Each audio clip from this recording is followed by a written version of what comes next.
প্রমাণ হয়েছে ওই কোরআনের পাখিটা ছিল আমার আল্লাহর বন্ধু। ওই কোরআনের পাখির বিদায় আসমান কান্না করেছে, ওই কোরআনের পাখির বিদায়ে জমিনটাও কান্না করেছে। আল্লাহু আকবার বলেন।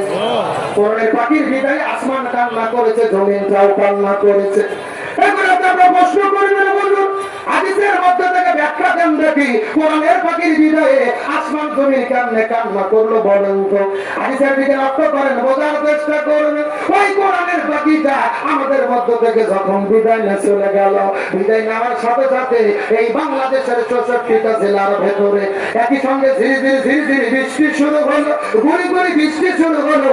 এ বগুড়ার মুসলমান বোঝার চেষ্টা করবে, এই বাংলাদেশের নিয়ম হলো বগুড়ায় বৃষ্টি হলে নৌকাতে হয় না, আবার নৌকাতে বলে ঢাকাতে হয় না, আবার ঢাকায় বলে চট্টগ্রাম সিলেটে হয় না রে।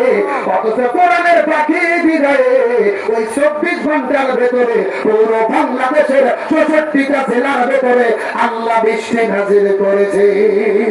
লিল্লাহ তাকবীর।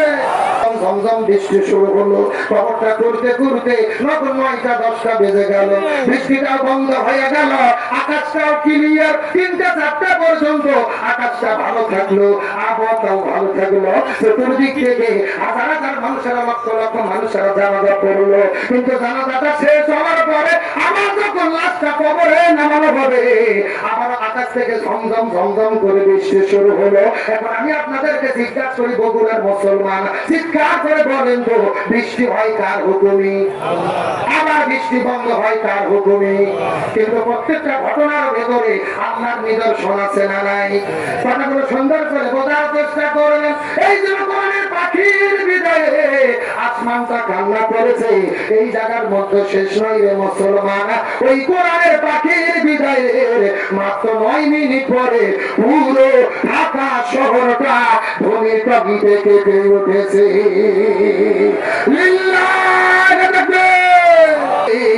ওই কোরআনের পাখিটা যেন তার কোন মানুষ নয়, ওই কোরআনের পাখিটা ছিল আমার আল্লাহর বন্ধু। কোরআনের পাখিটির শূন্য হৃদয় ঘুম রেখে দে শুধু যায়।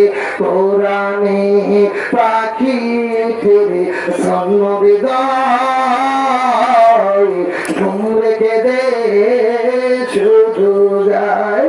জালিমে